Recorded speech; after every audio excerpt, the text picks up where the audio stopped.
ভিডিওর প্রথমে আমরা আবদার জানাচ্ছি, যারা বাংলাদেশের এই 10টি ব্যাংকে লুটপাট করে শেষ করে ফেলেছে, গ্রাহকের হাজার হাজার কোটি টাকা আমানতকে এই মুহূর্তে শঙ্কার মধ্যে ফেলে দেওয়া হয়েছে, তাদের প্রত্যেকের প্রপার্টি সিজ করে সরকার সেই প্রপার্টিকে বিক্রি করে দিয়ে তাদের টাকা পয়সা যতটুকু রিকভার করা যায় সেটা প্রথমত রাষ্ট্রীয় কোষাগারে বা সেই ব্যাংকগুলোকে ভর্তুকি দিতে হবে। এর পাশাপাশি যেই সিস্টেম তৈরি করা হয়েছে বিদেশ থেকে টাকা ফিরিয়ে আনার, সেই পদ্ধতিতেও সর্বোচ্চ কূটনৈতিক শক্তিকে কাজে লাগিয়ে টাকাগুলোকে ফিরিয়ে আনতে হবে। খুবই খারাপ সংবাদ। গত 16 বছরে কি পরিমাণ লুটপাট হয়েছে তার চিত্র হচ্ছে 10টা ব্যাংকের নমুনা। দেউলিয়া হয়ে গেছে। এখন এই 10টা ব্যাংকে কার কার টাকা আছে, কত টাকা আছে, যদি ব্যাংক টোটালি দেউলিয়া হয়েই যায়, এটা যদি আর রিটার্ন করতে না পারে দেউলিয়াপন অবস্থা থেকে, আপনি কত টাকা পাবেন? প্রথমত আপনি 2 লাখ টাকা পাবেন। অ্যাকাউন্টে আপনার যাই টাকা থাকুক, ধরেন আপনার অ্যাকাউন্টে 10 লক্ষ টাকা ছিল, ব্যাংক দেউলিয়া হয়ে গেছে, আপনি ওই ব্যাংকগুলোর কোনো একটাতে যদি আপনার আমানত জমা থাকে তাহলে আপনাকে ব্যাংক 2 লক্ষ টাকা ফেরত দেবে প্রত্যেক গ্রাহককে। এবার যদি আপনার 1 কোটি টাকা থাকে তাহলে আপনি 2 লাখ টাকা পাবেন। এটা এক অদ্ভুত সিস্টেম। তবে পৃথিবীর অন্যান্য দেশে নাকি এই সিস্টেম নাই যে শতভাগ আমানত রিটার্ন করে। তো পৃথিবীর অন্য দেশে তো এরকম লুটপাট হয় না, আমাদের দেশে হয়। এবার এই ঘটনাগুলোতে আওয়ামী লীগের যত নেতা, এমপি, মন্ত্রী, প্রশাসন যারাই জড়িত, প্রত্যেকের সম্পদ সিজ করা উচিত অতি দ্রুত।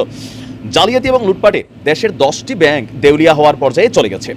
অন্তর্বর্তী সরকার এসব ব্যাংকে রক্ষার সর্বোচ্চ চেষ্টা চালাচ্ছে বলে জানিয়েছেন বাংলাদেশ ব্যাংকের গভর্নর আহসান এইচ মনসুর। আজকে কেন্দ্রীয় ব্যাংকে সমসাময়িক বিষয় নিয়ে গণমাধ্যম কর্মীদের সাথে আলাপকালে তিনি এই তথ্য জানিয়েছেন।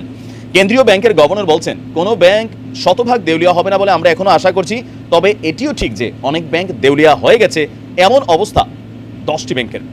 সরকার এসব ব্যাংকে বাঁচানোর জন্য সর্বোচ্চ চেষ্টা করছে। এখন এই 10টা ব্যাংক কোন কোন ব্যাংক, এটাকে এখনো হাইড রাখছে। এখন হাইড রাখছে কেন?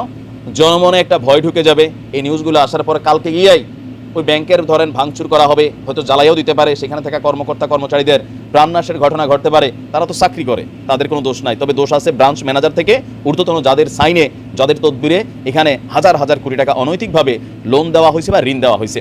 এমন পরিস্থিতিতে গ্রাহকদের আস্থা ফেরাতে ডিপোজিট ইন্স্যুরেন্স স্কিম 1 লাখ টাকার পরিবর্তে 2 লাখ টাকার করারও সিদ্ধান্ত নিয়েছে কেন্দ্রীয় ব্যাংক। আর ব্যাংক খাতের অবস্থার কারণে গ্রাহকদের কোনো ক্ষতি হবে না বলে গভর্নর বলছেন যে ব্যাংক খাতের 95% গ্রাহকের স্বার্থ নিশ্চিত করা হবে।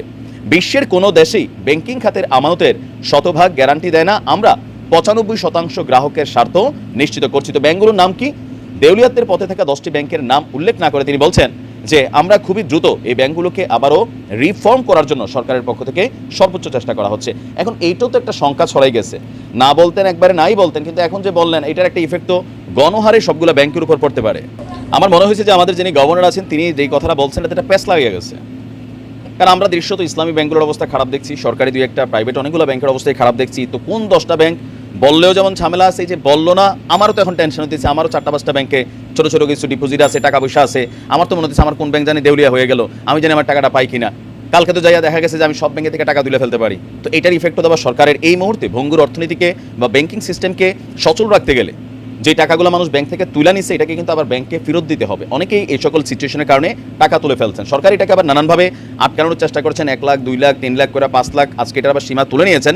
তবে আমার মনে হয় যে স্পষ্ট করে একটু বলা দরকার যে কার কার কোন কোন ব্যাংকের আমানতগুলো আসলে নষ্ট হয়ে গেছে। অশনি সংকেত যদি সরকার না পারে তখন তো আমরা আর মিনিমাম লেভেলও কিছু পাবো না, স্পষ্ট করা দরকার।